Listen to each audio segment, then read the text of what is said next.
Hello friends, welcome back to our channel Manya academy. Guys, आज एक revision purpose से मैं आपके लिए लेकर आई हूँ कुछ क्वेश्चंस, और इसे आप सॉल्व करके देखिएगा और बिल्कुल भी घबराइएगा मत। और इसमें मैं आपको कुछ एडिशनल नॉलेज भी देती जाऊँगी। और चलिए शुरू करते हैं। Who wrote the religious book the plain man's pathway to heaven? तो ये बुक किसने लिखी है, ये आपको बताना है। और ये लिखी है, हमारा ऑप्शन रहेगा बी, अर्थर डेंट। तो ये जो बुक है, इसके बारे में एक दिलचस्प बात मैं आपको बताना चाहती हूँ कि जॉन बनियन का नाम आपने सुना होगा। तो जॉन बनियन की वाइफ जब शादी करके आई थी, मैरिज करके, तो अपने साथ डावरी में 2 बुक लेकर आई थी। एक अर्थर डेंट की ये बुक है जो the plain man's pathway to heaven. दूसरी लुइस बेलाइल की द प्रैक्टिस ऑफ पाइटी। तो इन दोनों बुक को पढ़ने के बाद जो है, जॉन बनियन की जो रिलीजियस थिंकिंग है ना, वो जागी। और फिर उसके बाद उन्होंने द पिलग्रिमेज प्रोग्रेस लिखा। ठीक, तो चलिए आगे क्वेश्चन की तरफ बढ़ते हैं हम। तो हमारा सेकंड क्वेश्चन है, east India company was establish during the rain of? किसके रेन में ईस्ट इंडिया कंपनी जो है एस्टेब्लिश हुई? सभी जानते हैं, क्वीन एलिजाबेथ। तो ये क्वीन एलिजाबेथ के टाइम पर हुई थी। तो चलिए आगे का क्वेश्चन हम देख लेते हैं। In the year 1596 Spenser's Faerie Queene came out in books. तो आपको बताना है कि 1596 में जो फेरी क्वीन है वो कितनी बुक्स के साथ आई। तो 1590 में तो 3 बुक्स आई थी पहली, और 1596 में 6, अगली 6 बुक्स, मतलब 3 बुक्स और आई थी। तो हमारा आंसर रहेगा 6, बी रहेगा, क्योंकि 1596 में तो 6 की 6 बुक्स आ गई थी, है ना। तो हम लगाएंगे 6 पे आंसर, 3 पर नहीं लगाएंगे। 3 आई थी 1590 में।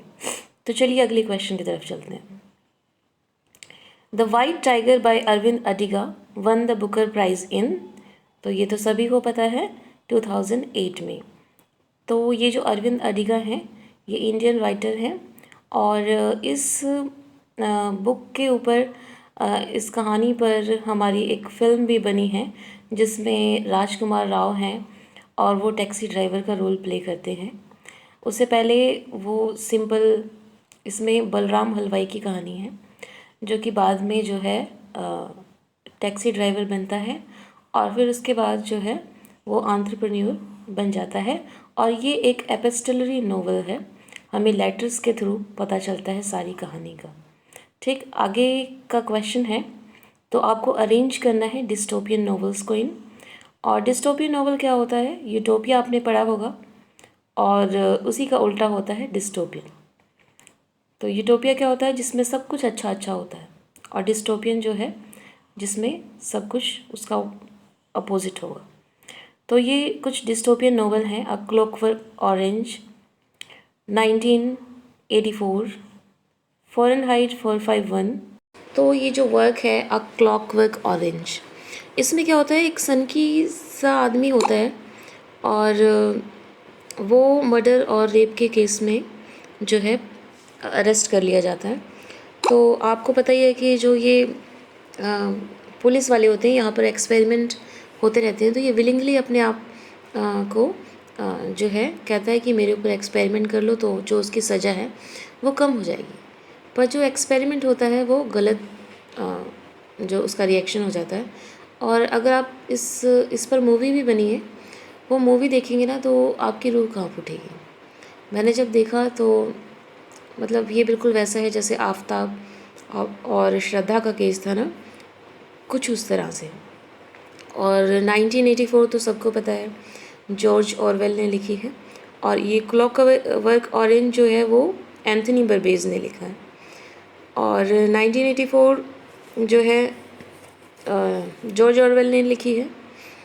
और इसमें जो है आपको पता ही है कि थॉट पुलिस होती है, कि किसी भी जो इंसान है वहाँ पर उसे सोचने का तो बिल्कुल अधिकार नहीं होता, उनकी सोच पर भी, और लव ये सब कुछ बिल्कुल नहीं होता।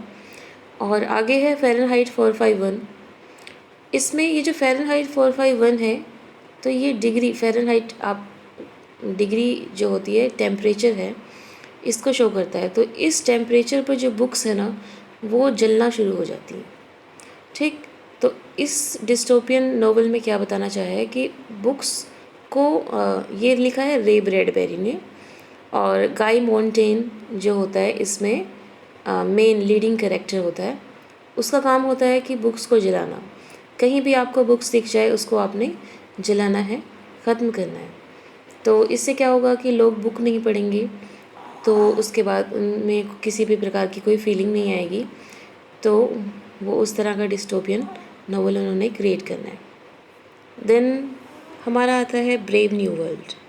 तो एडलस हक्सले ने लिखा है ये, और इसमें क्या होता है कि जो बच्चे बर्थ होता है, बच्चे का बर्थ जो नेचुरल प्रोसेस से नहीं होता है कि इंसान जो है वो पैदा करेंगे बच्चों को, इसमें जो है फैक्ट्रियों में बनते हैं बच्चे, और उनके नाम किस तरह से अल्फ़ा बीटा गामा इस तरह के नाम दिए हुए हैं। और जैसे जैसे अल्फ़ा जो है वो अच्छी क्वालिटी के बच्चे हैं, उनमें एक तरह के गुण होंगे, बीटा उससे थोड़ा सा कम। तो इस तरह के जो है ये नोवेल है। तो आपको क्या करना है कि इसे जो है क्रोनोलॉजिकल ऑर्डर में लगाना है। तो इसका आंसर रहेगा डी। और अगर हम इसकी टाइमिंग देखें इन सब की, तो अ क्लॉकवर्क ऑरेंज है 1962 में, और 1984 है 1949 में, और फ़ारेनहाइट 451 है 1953 में, और ब्रेव न्यू वर्ल्ड है 1932 में। तो सबसे पहले हमारा ब्रेव न्यू वर्ल्ड आता है, और फिर उसके बाद 1984, देन फ़ारेनहाइट 451, देन अ क्लॉकवर्क ऑरेंज। तो ये आपको पता चल गया होगा। तो नेक्स्ट क्वेश्चन पर आ जाते हैं हम। तो हमारा नेक्स्ट क्वेश्चन है अरेंज द नोवेल। अब ये भी आपको जो है क्रोनोलॉजिकल ऑर्डर में लगाना है। तो जेन आयर ये लिखा है शार्लेट ब्रॉन्टे ने। फ्रैंकलिस्टीन जो लिखा है ये मैरी शेली ने लिखा है। और 1984 जैसे कि मैंने अभी बताया जॉर्ज ऑरवेल ने। और प्राइड एंड प्रेजुडिस जो लिखा है जेन ऑस्टन ने। ठीक, तो यदि आपको इसका जो टाइमिंग नहीं पता है, इतने सारे नोवेल की टाइमिंग याद करना भी बहुत मुश्किल होता है, तो आप ऐसे देख सकते हैं कि ये लिखा किसने है ये पता होना चाहिए। तो अगर हम देखें प्राइड एंड प्रेजुडिस जो है वो जेन ऑस्टन ने लिखा है, और जेन ऑस्टन जो है वो प्री रोमांटिक्स में आ जाती हैं, है ना। और अगर हम फिर देखें फ्रैंकेस्टीन जो लिखा है वो मैरी शेली ने लिखा है, फिर ये उसके बाद रोमांटिक्स में आ जाती हैं। फिर उसके बाद जेन आयर जो लिखा है शार्लेट ब्रॉन्टे ने, और ये जो है 1847 में आया है। तो ये तो बहुत ही फेमस है, आपको याद करना चाहिए। इसकी जो पूरी स्टोरी है वो मैंने वीडियो भी बनाई हुई है, आप देखना चाहें तो देख सकते हैं।